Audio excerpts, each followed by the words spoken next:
Muy buenos días, queridos hermanos. El día de hoy entraremos al segundo tema sobre santificación. Van a ser 4 temas de esta maravillosa y hermosa verdad, este hermoso don de Dios. Así que el tema de hoy se titula El santuario y la gracia. Vamos a partir de lo que ya conocemos para poder explorar las partes que aún nos falta completar. Bien, entonces hoy vamos a ver que le vamos a dar otro nombre que es sinónimo de lo que estudiamos la última vez. Ahora le llamaremos a esos 3 muebles de la santidad en donde está el lugar santo: la intercesión, la gracia y las obras, que forman un triángulo que nos capacita para vencer el pecado y cumplir la misión. Bien. Entonces, esto está dicho en otras palabras. Es la fragancia de los méritos de Cristo la que hace que nuestras buenas obras sean aceptadas ante Dios. Y es la gracia la que nos capacita para hacer la obra que Él recompensará. Nuestras obras no podrían haber sido hechas con la fuerza de nuestra propia naturaleza pecaminosa. Ahora vamos a tratar de que los conceptos que aprendimos antes los vayamos recordando. Realmente la vida cristiana no es una mejora de la antigua, es una transformación de la naturaleza. Entonces, después del bautismo recibimos la naturaleza espiritual porque somos ungidos por el poder del Espíritu Santo. Y esa naturaleza espiritual es la que cobra vida en nuestras vidas. Y vamos a ver que estos 3 muebles ahora tienen otro nombre porque ya tenemos más luz. Ahora sabemos que es la fragancia de los méritos de Cristo los que están en este mueble. Y aquí, las buenas obras, así alumbre vuestra luz delante de los hombres, para que vean vuestras buenas obras y glorifiquen a vuestro Padre que está en los cielos. Entonces la gracia está aquí. Son las promesas cumplidas en nuestra vida. Son las promesas que reclamamos y hoy vamos a reclamar esa promesa de la gracia y la entenderemos y vamos a hacer la parte de nuestra vida espiritual de aquí en adelante. Cada verdadero discípulo nace en el reino de Dios como misionero. Apenas llega a conocer al Salvador, desea hacerlo conocer a otros. La verdad salvadora y santificadora, noten esto, no es la verdad salvadora únicamente, es la verdad salvadora y la verdad santificadora. No pueden quedar encerradas en su corazón. El que bebe del agua viva llega a ser una fuente de vida. El que recibe se transforma en un dador. La gracia de Cristo en el alma es como un manantial en el desierto, cuyas aguas brotan para refrescar a todos e infunde a quienes están por perecer avidez de beber del agua de la vida. Al hacer esta obra, aquí vemos que la obra entra ahora en acción, hay obras que hacer, porque la Biblia dice que somos salvos por fe y por obras. Dice, obtenemos mayor bendición que si trabajáramos únicamente en nuestro provecho. Es al trabajar para difundir las buenas nuevas de la salvación, como somos llevados más cerca del Salvador. Obras de fe. Dijimos antes que se ha hablado mucho acerca de la fe, pero poco acerca de las obras. Pero veamos cómo estas encajan perfectamente en la Biblia. Porque como el cuerpo sin espíritu está muerto, así también la fe sin obras está muerta. Profesan conocer a Dios, pero con los hechos lo niegan, siendo abominables y rebeldes. reprobados en cuanto a toda buena obra. O sea, conocer a Dios y no tener en nuestros hechos esa profesión y solamente tener una profesión vana, eso implica reprobación de parte de Dios en cuanto a toda buena obra. Por eso la Biblia dice, examinaos a vosotros mismos si estáis en la fe, probaos a vosotros mismos. ¿O no os conocéis a vosotros mismos que Jesucristo está en vosotros? A menos que estéis reprobados. Ustedes sabrán si sus obras son de misericordia, de justicia, de amor al prójimo. Cada uno lo sabe. Antes, decía Pablo, preocupado por su salvación, hiero mi cuerpo y lo pongo en servidumbre, no sea que habiendo predicado a otros, yo mismo venga a ser reprobado. Bien, hay que tener un equilibrio en esto. No debemos estar tan concentrados en la obra del Señor que nos olvidemos del Señor de la obra. ¿Qué es más importante? ¿La obra o el Señor de la obra?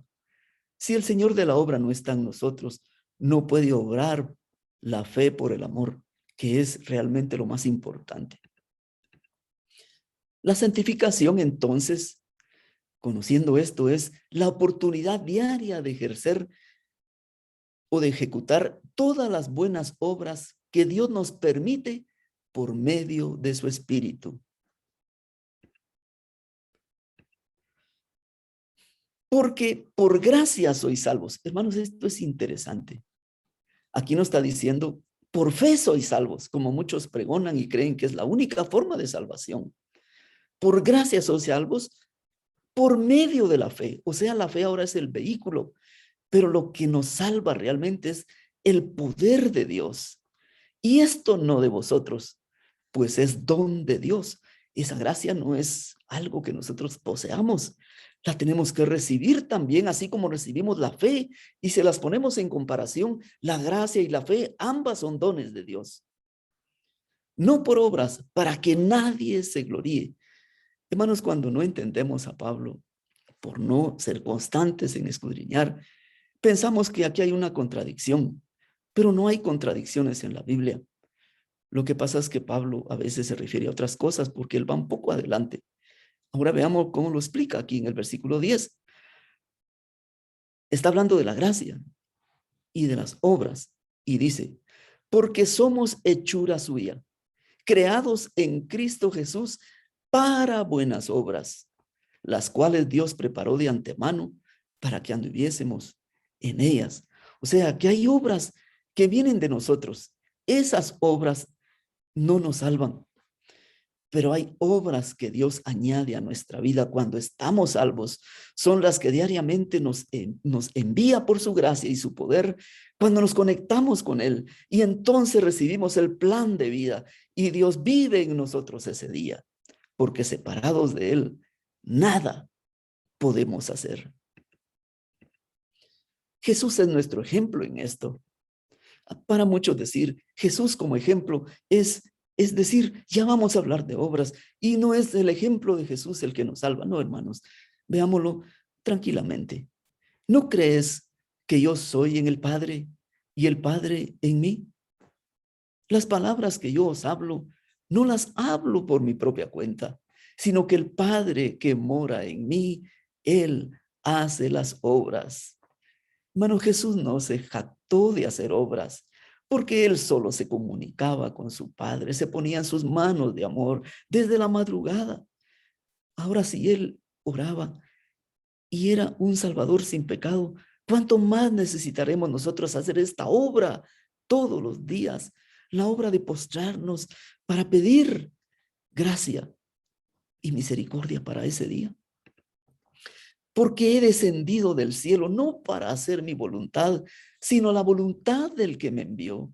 Jesús sabía que Dios había trazado un lindo plan para él y la única preocupación de él era cada día buscar cuál era la voluntad de Dios para ese día. En esa voluntad somos santificados mediante la ofrenda del cuerpo de Jesucristo hecha una vez para siempre. ¿Cuál es la voluntad de Dios entonces? Y claramente 1 Tesalonicenses 4:3 lo explica. Pues la voluntad de Dios es vuestra santificación.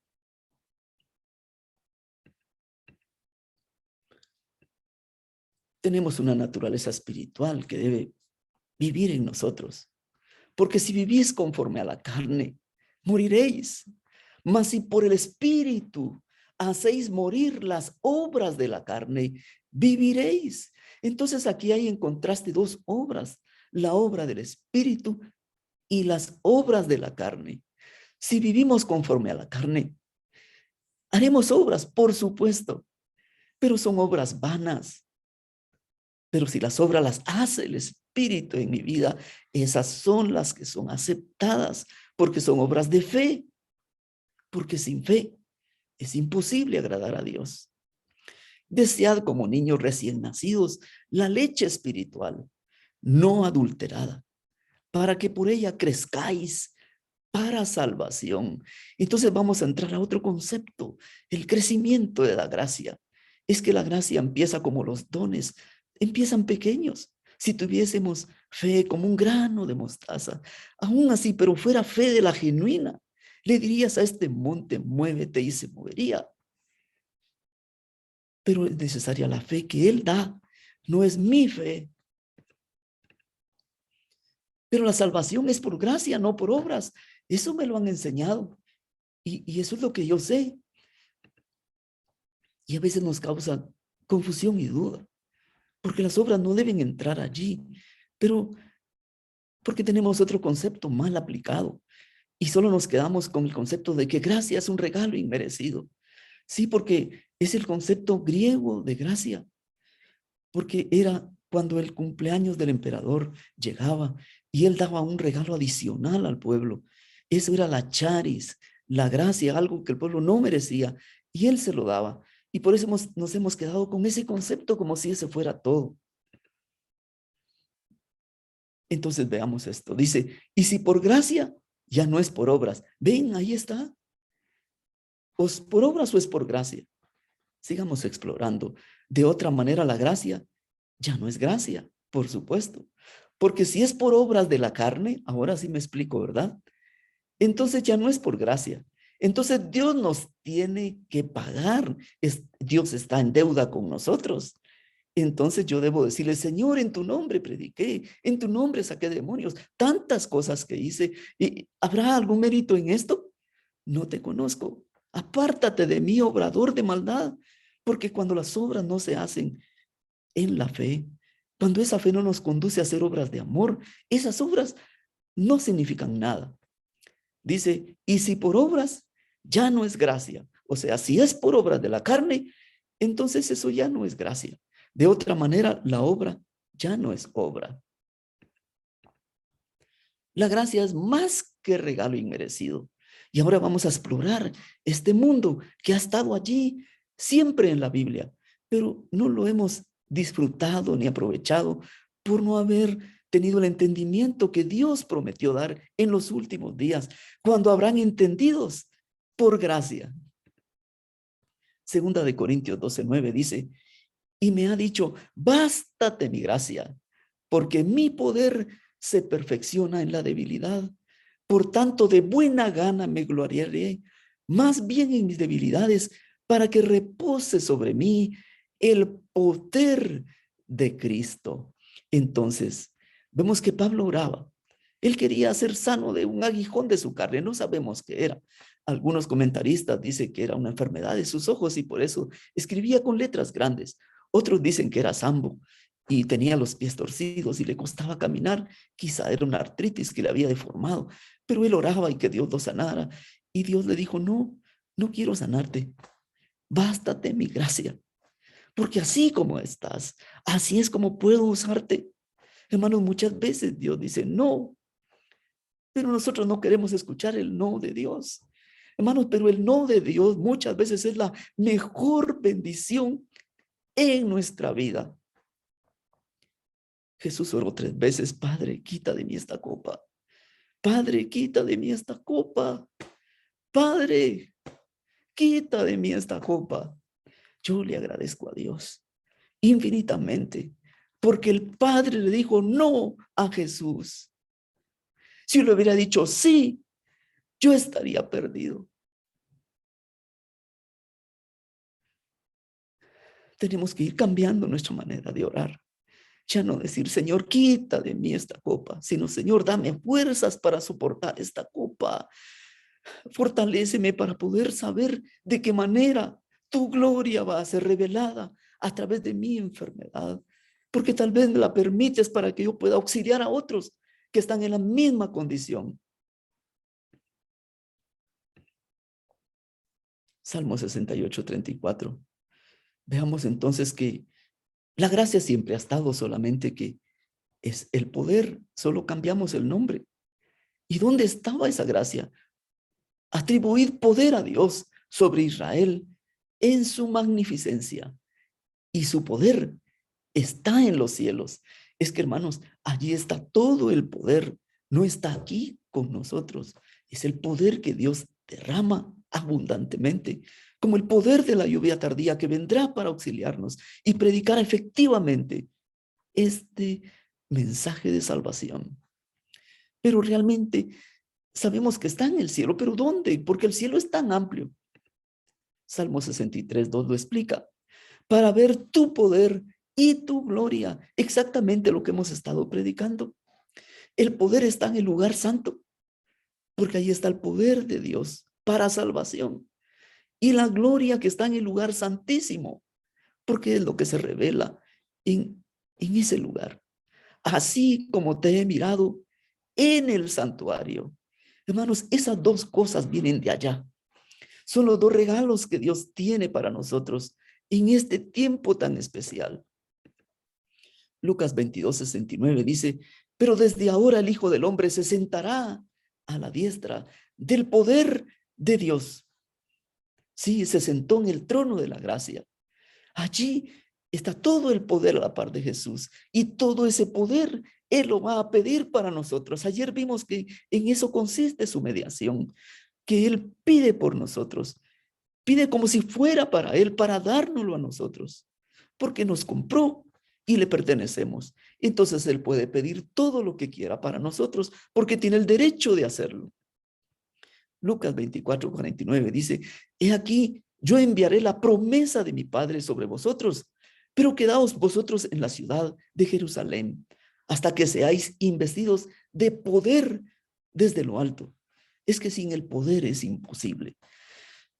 Es que el poder son esas herramientas que Dios da para hacer un mejor trabajo.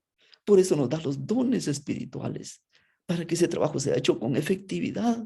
Y cuando esos dones los pone en el cuerpo y cada uno participa en lo que puede hacer, es cuando tiene efectividad. Por eso Pedro predicó, pero todos los demás fueron llenos del Espíritu y cada uno le hablaba a su compañero de Dios.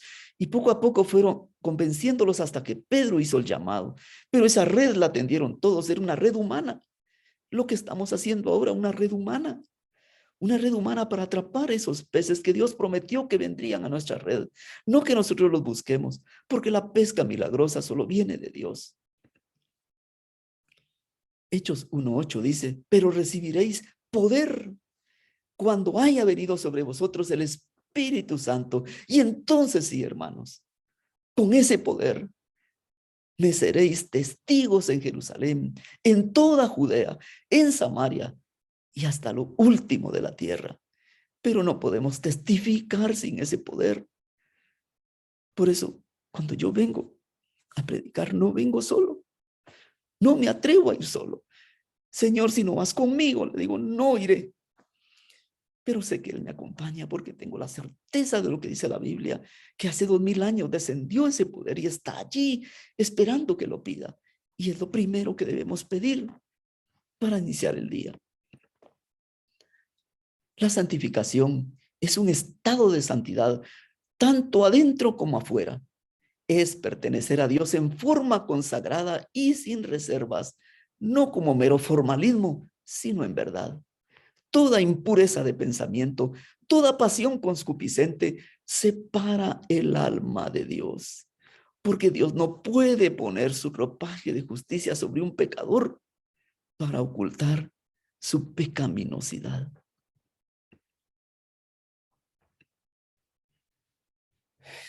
Este pensamiento me gustó muchísimo. Está en Palabras de Vida del Gran Maestro, página 65. En cada grado de desarrollo, nuestra vida puede ser perfecta, pero si se cumple el propósito de Dios para con nosotros, habrá un avance continuo. Eso es lo lindo, hermanos, que en cada grado de desarrollo, Dios no nos ve a nosotros, lo ve a Él. Es que en todo momento Él ve el sacrificio de Cristo, ve la obra de Cristo a través del Espíritu Santo en el lugar santo, y en el lugar santísimo ve el propiciatorio que nos cubre. Cuando lo ve a Él, Él está satisfecho. Y en cada paso de desarrollo, como vamos con Él y lo ve a Él, es perfecto. Crecimiento vivencial de un punto de gloria a otro hasta alcanzar la imagen de Jesús. Así como una semillita va creciendo en cada etapa. Cuando es semilla es perfecta, es una perfecta semilla. Cuando ha dado sus primeros brotes es perfecta. Cuando da hojas es perfecta. Cuando empieza el botón es perfecta. Y cuando da la flor es perfecta. En todo momento esa planta es perfecta. Y nosotros también. En la medida en que vamos creciendo y avanzando y caminando hacia el encuentro con Jesús, que de hecho ya nos queda muy poco para ese encuentro cara a cara. Nosotros vamos creciendo. Pero si notan algo, mientras más crecemos, más vamos menguando. Esa es la paradoja.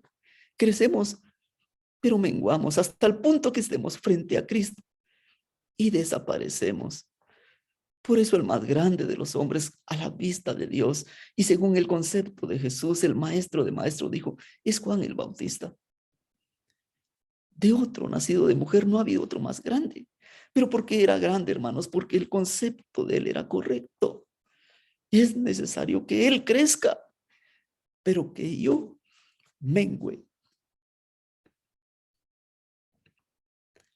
Aspecto legal de la santificación. Este es un aspecto que no se ha entendido. En la santificación, el aspecto menos comprendido es este precisamente. 1 Corintios 1:2 dice, a la iglesia de Dios que está en Corintio, a los santificados. Hermanos, ¿cómo le llama a los corintios santificados si luego le va a describir la cantidad de problemas que tienen? Que hay pecados que ellos practican que son peores que los que practican los mundanos. Pero él los llama así, a los santificados, en Cristo Jesús, llamados a ser santos, con todos los que en cualquier lugar invocan el nombre de nuestro Señor Jesucristo, Señor de ellos y nuestro. Hebreos 10:14 dice, porque con una sola ofrenda hizo perfectos para siempre a los santificados. Hermanos, estas son declaraciones legales de que somos santos. Pero ¿por qué lo hace Dios así? Porque lo entendemos con Abraham, el padre de la fe. Ese ejemplo también Pablo lo da en Romanos. ¿Cómo está escrito? Dice Romanos 4:17. Te he puesto por padre de muchas gentes delante de Dios, a quien creyó, el cual da vida a los muertos y llama las cosas que no son como si fuesen. Hermanos, el pobre Abraham pasaba penas porque Abraham tenía ese nombre, pero Dios dijo, te llamarás Abraham, te llamarás padre de multitudes, y le cambió el nombre. Pero sin embargo, ya había tenido casi 100 años y no podía tener hijos. Y cuando decían Abraham, todos se burlaban. Porque, ¿y tus hijos, Abraham? ¿Dónde están las multitudes? Y tu esposa ya no puede tener hijos. Pero Dios le enseñó una gran lección de fe, como a nosotros. Llamémonos entre nosotros el pueblo de Dios, el pueblo especial, nación santa, pueblo adquirido por Dios. Tal vez no piensen si lo son o no lo son. Si Cristo está en vosotros, Él es la esperanza de gloria, y que esa sea su esperanza y la mía. Romanos 8:9 dice, y si alguno no tiene el Espíritu de Cristo, no es de él. Esto es tajante. Pero yo ya creí en Cristo y para mí la fe es todo. Sí, pero tan esencial es tener fe. Tan esencial es lo que hizo Jesús aquí en la tierra como lo que está haciendo en el cielo. Ambas son importantísimas. Por eso Lucas 11:24 dice, cuando el espíritu inmundo sale del hombre, anda en lugares secos buscando reposo y no hallándolo, dice, volveré a mi casa de donde salí. Y cuando llega, la halla barrida y adornada. Entonces va y toma otros 7 peores que él y entrados moran allí. Y el postrer estado de aquel hombre viene a ser peor que el primero. Es que el perdón es importante y es la base y es la entrada, pero no podemos quedarnos solo con esa bendición, porque en el perdón Dios limpia nuestra casa, limpia todo nuestro registro pasado y quedamos limpios. Pero inmediatamente tenemos que llenarnos de la vida de Cristo, que es el siguiente paso. Porque si solo nos quedamos perdonados, si solo decimos, soy salvo solo por fe, no por obras, y creemos que no debo hacer nada para salvarme porque Cristo lo hizo todo. Hermanos, Cristo lo está haciendo todo. La cruz fue apenas el inicio de las bendiciones que vendrían después. Ahora, estos conceptos tienen que quedar más claros aún porque ahora tenemos más luz que nunca antes.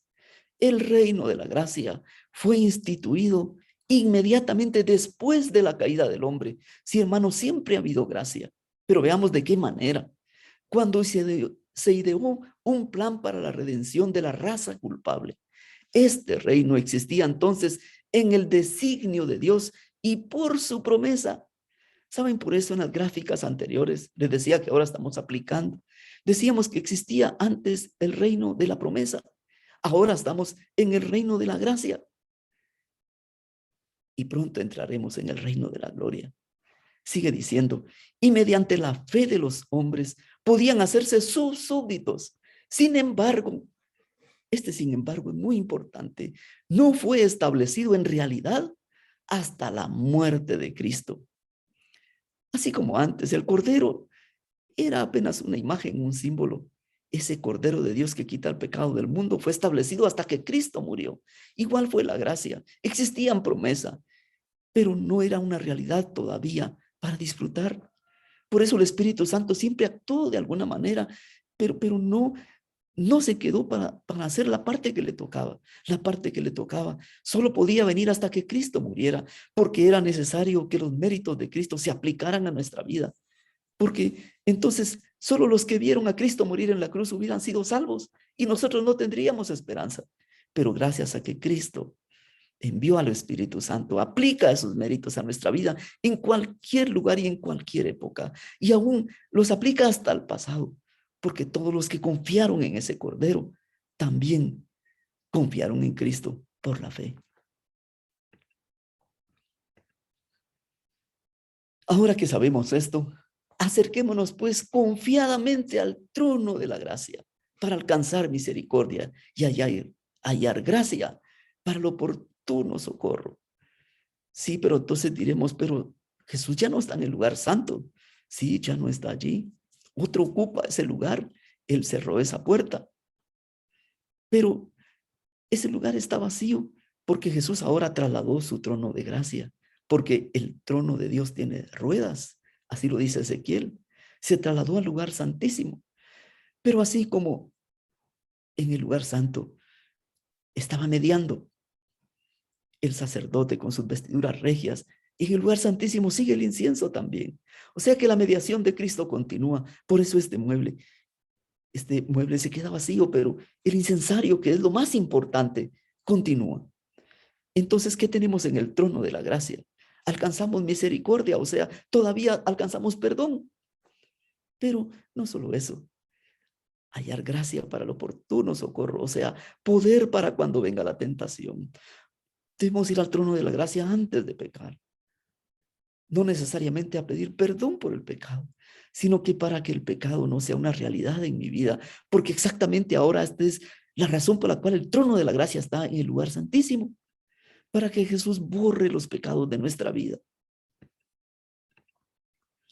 Hagamos un repaso breve.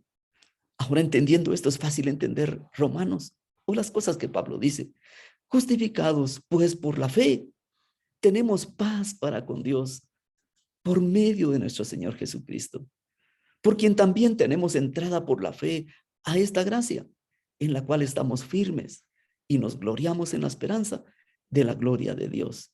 Estos textos no serían entendidos sin el santuario. Entonces vemos justificados pues por la fe. Esto se encuentra en el atrio, en esos dos muebles. ¿Qué pasa cuando tenemos esto? Tenemos paz, o sea, ya no tenemos deuda, ya la ley ha sido satisfecha y la justicia y la paz se han besado. Entonces, por medio de Cristo y de su obra, tenemos paz. El perdón es nuestro. Pero no se queda allí, el versículo 2 continúa, por quien también tenemos entrada por la fe a esta gracia. Sí, vamos a entrar al lugar santo, porque allí está la gracia en ese lugar. Por eso tenemos entrada a esta puerta que se nos abre, en la cual estamos firmes. Y luego dice, y nos gloriamos en la esperanza de la gloria de Dios.